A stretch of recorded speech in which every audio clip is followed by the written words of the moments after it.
Nobody wants to deal with a backed up drain, especially when it turns into a bigger plumbing problem.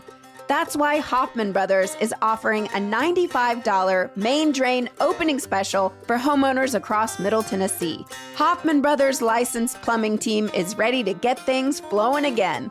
For all your home's plumbing, heating, cooling, electrical, and appliance needs, homeowners across Middle Tennessee trust Hoffman Brothers. Schedule your service today at hoffmanbros.com.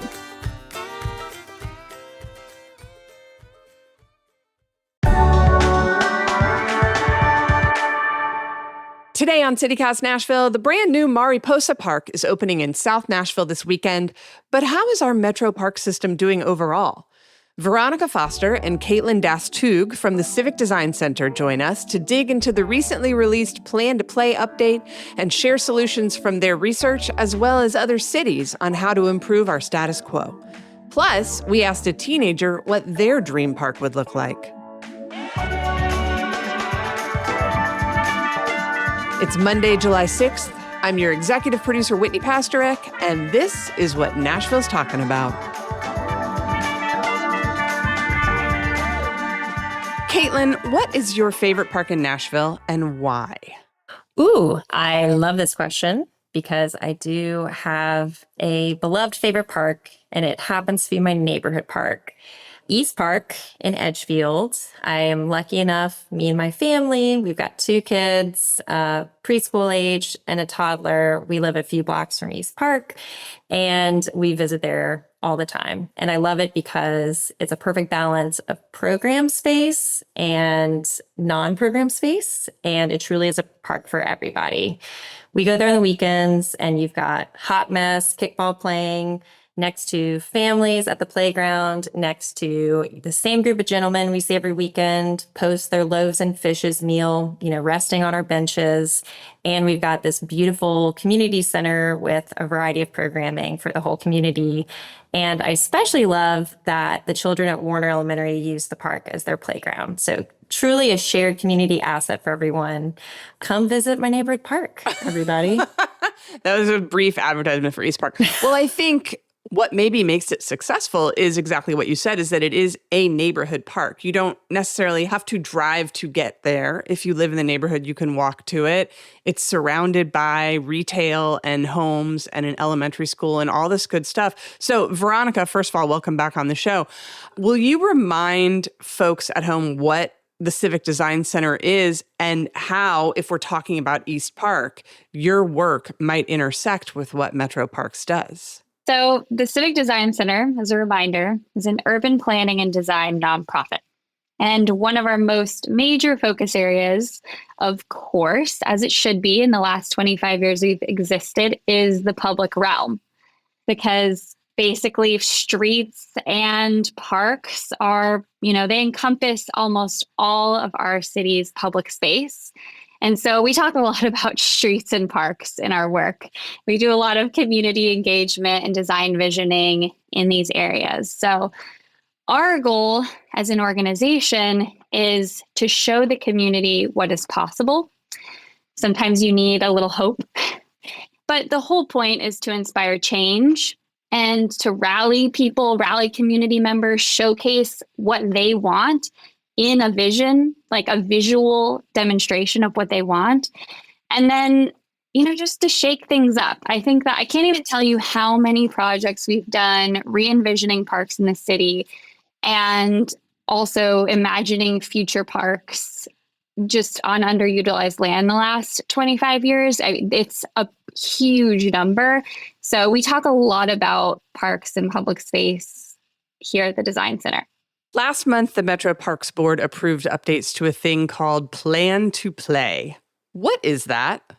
So Plan to Play was the park's master plan that was released in 2017 and basically called for an increased level of service, especially in downtown and urban areas that would bring a park within a 10-minute walk of folks.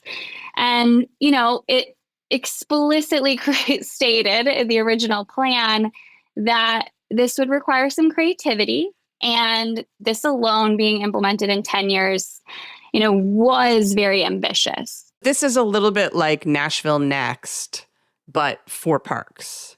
Exactly. Yes. And they reference Nashville Next in the original Plan to Play as kind of how we can utilize our community plans to then, provide more community resources. One thing to think about too for listeners, and when we're talking about a park system, it's really thinking holistically about all the parks in a given community. So you have your neighborhood park that you might visit most frequently, but you might also love to take that extra trip somewhere else in the city to visit a place that's more natural and that you can really go for a hike and escape. So a great park system has regional parks, they have neighborhood parks, and they're interconnected. They offer different things for different members of the community at different life stages. And a great park system offers things that are intergenerational. So any member of your extended family or community has something that they can enjoy from our park system. Okay, so that plan was implemented 10 years ago. How much of it have we accomplished up till this point? Yeah, that's a great question.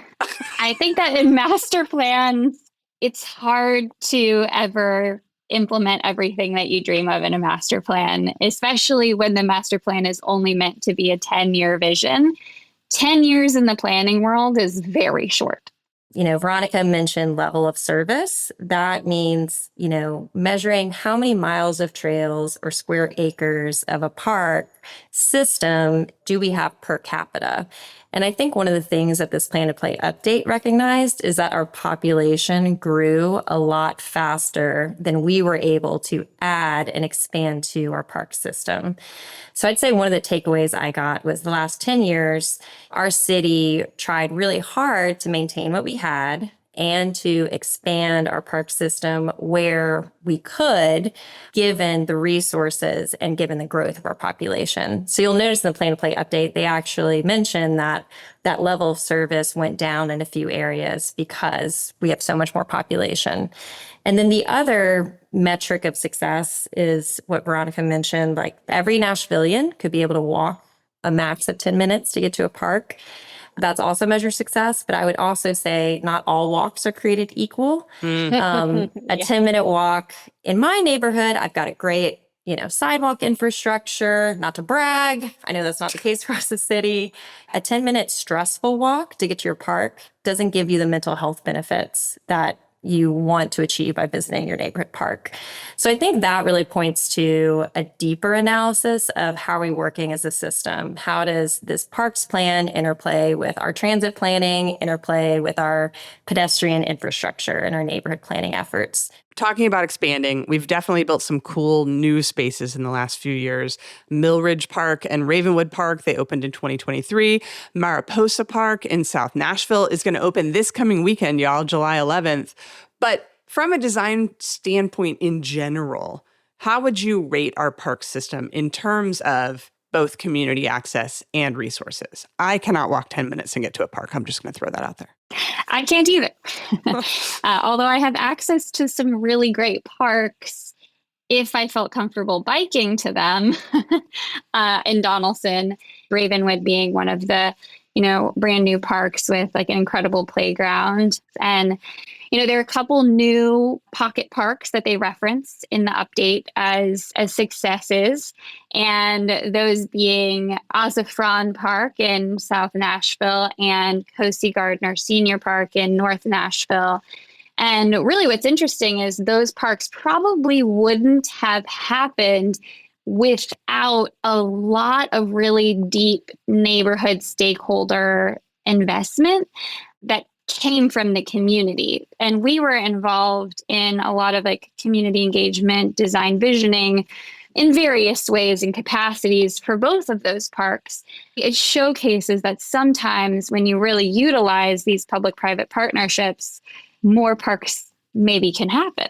And I think that was a really, really eye-opening thing to showcase in the Plan to Play update was that a lot of the successes of activation and maintenance can be attributed to the support from friends groups, which for those of the folks who don't know are nonprofit entities that raise funds for specific parks.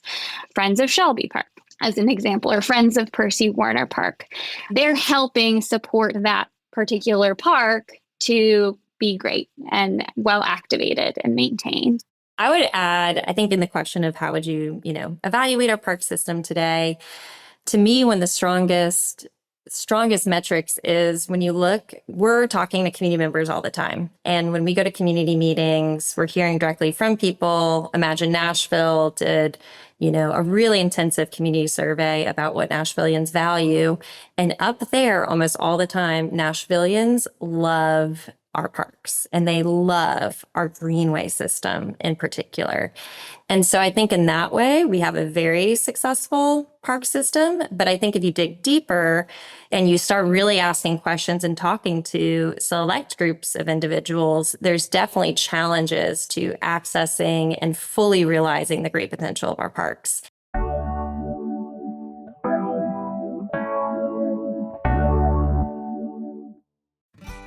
Mark your calendars with great family fun on July 11th. Andrew Jackson's Hermitage is celebrating summer with stars, stripes, and strikes. From 10 a.m. to 4 p.m., the historic grounds will be packed with activities including vintage baseball, live music, face painting, lawn games, crafts, bubbles, and even a chance to meet a founding father. Yes, really! If you're feeling competitive, you can join in the Cornhole Challenge or test your skills in a pie eating contest. And if you're more of a spectator, like myself, grab lunch from Andrew and Rachel's Cafe, spread out a picnic blanket, and enjoy the festivities. Want to make your visit extra special? For just $10 more, you can stay for a living history presentation about Betsy Ross and the creation of the American flag. Admission to Stars, Stripes, and Strikes is included with regular entry to the Hermitage. Learn more and plan your visit at thehermitage.com.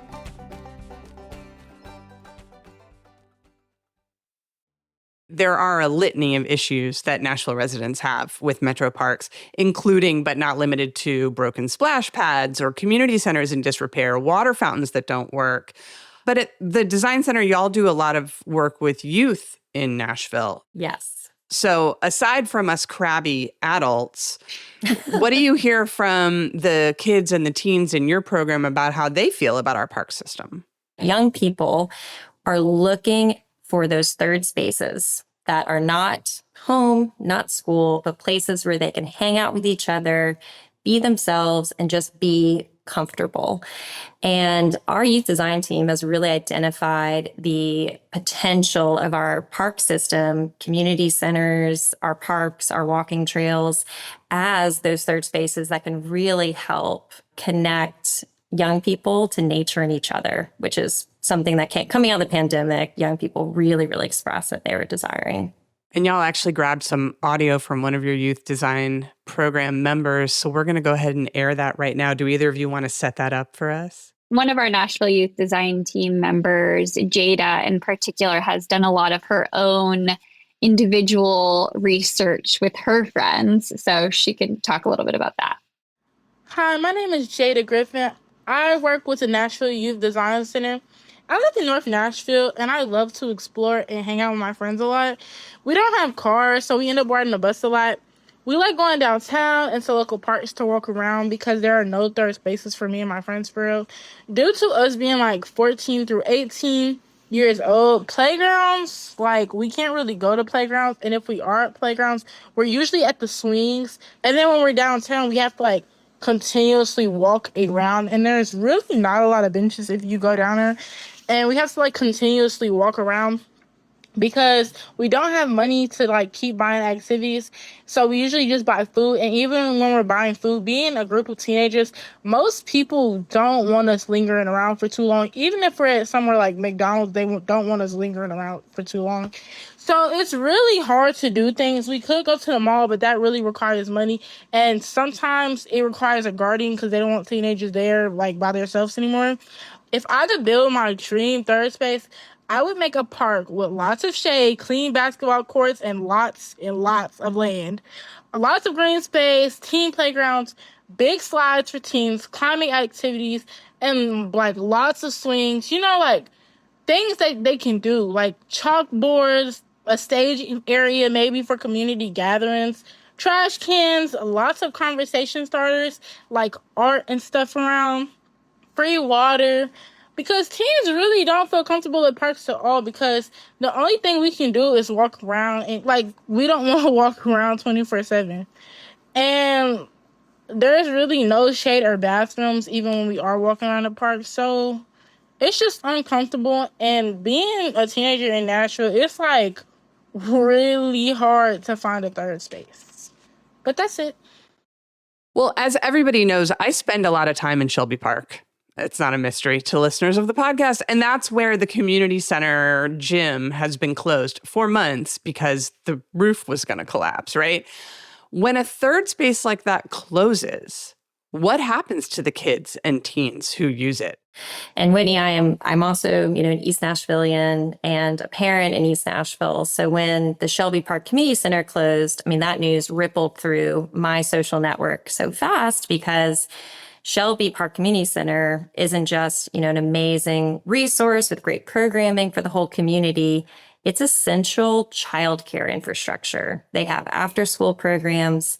Their summer program, famously, parents line up at 3 a.m. in order to try to get a spot at their summer program. So it speaks to the demand of these community spaces and the programming that they're offering community. And I think it's more than just programming nice to have. That is social infrastructure. Childcare is how I get to work. It is part of the infrastructure of our communities. So I think when we lose a space like that, even temporarily, the ripple effects in a community are felt really strongly. I also want to speak a little bit more to the programming in general. The park's official programming in our community centers does top out at age 14. So yes, when we lose these spaces, we are losing it for our younger youth, but also there isn't a lot of programming that already exists for our teens. So I think that that's where our Nashville Youth Design team has especially wanted to focus on those youth-centered, fun places, those third spaces specifically for teens, because they don't have that. And we really are noticing that they're taking things into their own hands. A couple of years ago, our National Youth Design team focused on Antioch Park. And the biggest thing that the kids wanted to see in this neighborhood was soccer, because the only soccer facility is actually a privately owned facility in that neighborhood. So they wanted a public soccer pitch. And the youth design team did a pop-up installation of a soccer tournament and a mini pitch, and they painted it out on the grass, and it was all really fun and it was well attended. And then the youth design team actually submitted this project to install a permanent mini soccer pitch at Antioch Park in the participatory budgeting process. And it was voted for and funded, and now it's been built. So the kids took this into their own hands and made it happen. And actually, I was talking to another team member, and they were saying that they went to Antioch Park a couple of weeks ago and said there were like hundreds of people at this park playing soccer or watching soccer. It was so well activated after this installation that if you listen to the community, if you listen to what the kids want, and then you build it, that's where the magic happens.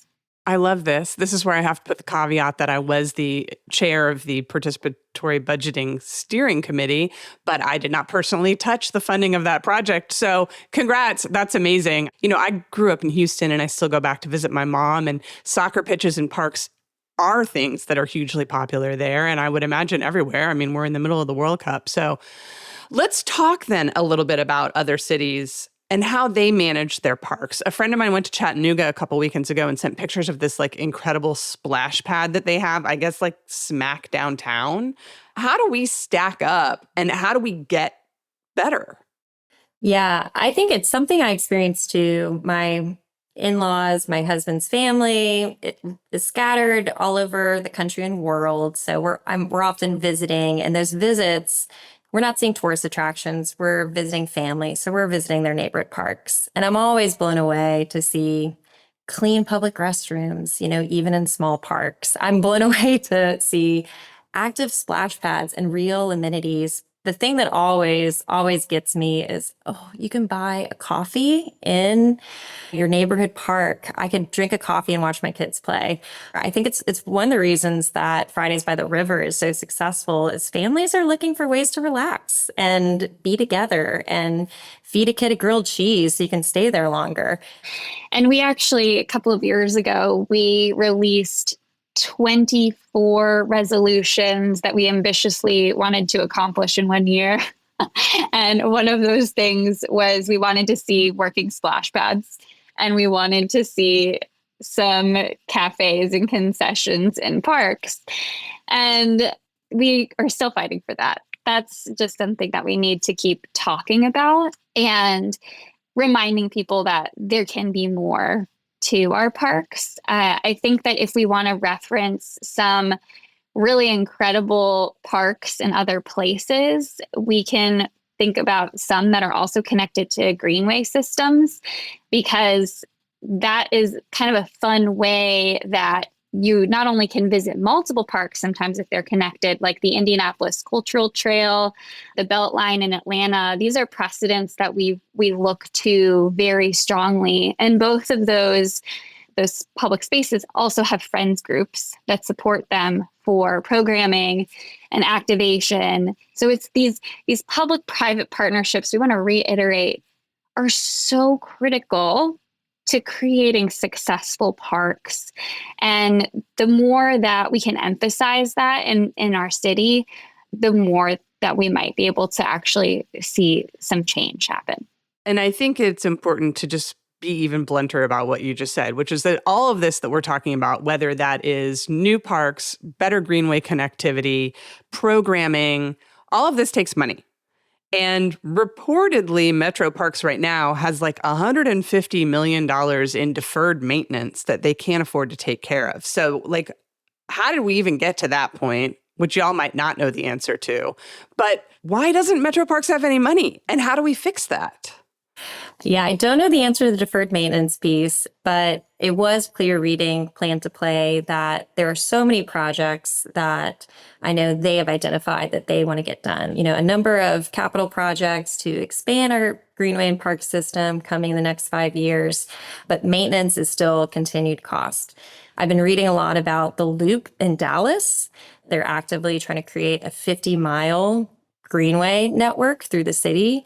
And their friends group is a little bit more than just a friends group. The Loop Dallas has the ability, in a partnership with the city, they use private philanthropy dollars, they use bonding authority from the city to actually not only build advocacy around seeing a connected system, they are actually building it. And they're able to do it a lot faster and cheaper because they are a nonprofit entity, kind of operating as an independent development partner to the park system in the city. They're friends with benefits. They're friends with benefits.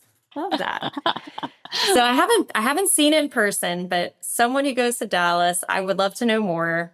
But even from a smaller scale example, the Project for Public Spaces is an organization that does great work nationally. And they had a white paper about this innovative park maintenance model out of Indianapolis, where the city and community really wanted more small parks throughout their neighborhoods. And the Parks Department was having a hard time maintaining it with a centralized maintenance system. So they contracted with churches and neighborhood groups for, $500 to $5,000, small amounts, to basically go out and be the stewards of these public spaces. It was more cost efficient for the city, and it built local champions who knew what the community needed. They could do the programming for the parks. They cleaned it up and also became workforce development for children and people within those communities. I love that idea. I think really expanding ourselves to look beyond our traditional models of capital delivery with our projects, waiting for those budget cycles every year. I think it's the only way we're going to get to a fully realized park system that we all envision and that we all want to see for our city. But we're talking about like major philanthropy here. This isn't just me giving $35 a year to Friends of Shelby through my license plate. We're talking But like that's also important, Whitney. I know, but we're talking like the Frist Foundation or Yes. the Tennessee Titans or something like this. Another thing I see in other cities is tasteful donor recognition in parks. I know it's something we don't do here in Nashville. We have a pretty, strong policy against any sort of like, this park was brought to you by X, Y, and Z Corporation. But when I travel and I look at other parks, I do think there are tasteful ways to do it. And I'd love to see that explored in Nashville too. I mean, we can also say the greenways that have been developed in the last 10 years are primarily because of private developers who have wanted to also implement these greenway connections next to their big major properties. How do we support both this private developer building greenways and supporting these spaces, and also continue to create those and build those connections ourselves? Because if we want a fully complete system, we need both. Right. But then also on that front, you had a wonderful success with the Antioch Park mini pitch, but then you have issues like the 7 Mile Creek Greenway that was funded by participatory budget. And then Parks was just like, oops, we didn't do it and we had to give the money back. Maybe we should just put the teenagers in charge of all of it. Yes, let's do it. Teenagers can make things happen. We have seen that so much.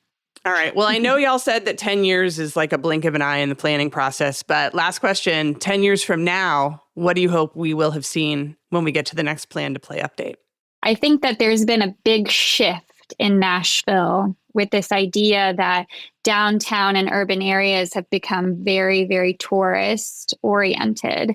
And so there's been a big shift of focusing on our neighborhoods and providing more access and resources within those neighborhoods. But then you're navigating more suburban type neighborhoods, which don't necessarily have a lot of walkability, transportation infrastructure to get to these parks. I would love to see more parks in more suburban areas for suburban revitalization, but also it will come with the challenge that walkability to these places is still going to not be solved by adding those parks. So I think it's a nuanced issue, but I really hope to see more of that suburban revitalization across our city. I hope in 10 years we are celebrating the successful completion of this Plan to Play update. And I hope that everyone in Nashville lives within a 10-minute solid walk of a park. I hope that we have an interconnected greenway system that gets people where they want to go safely. And we have the sidewalk infrastructure and bikeways and transit to get people to that first and last mile so they can visit our amazing parks. Yeah, I just want to not have to put my bike in the car to go ride in Shelby. 100%. Yeah, I hope for that. Caitlin, Veronica, thank you so much. It's really great to hear y'all's perspective on this because, again, it's easy to complain, but talking to people who actually understand solutions is really helpful. So I appreciate y'all's time. Thanks so much, Whitney. Thank you, Whitney. See you at the park.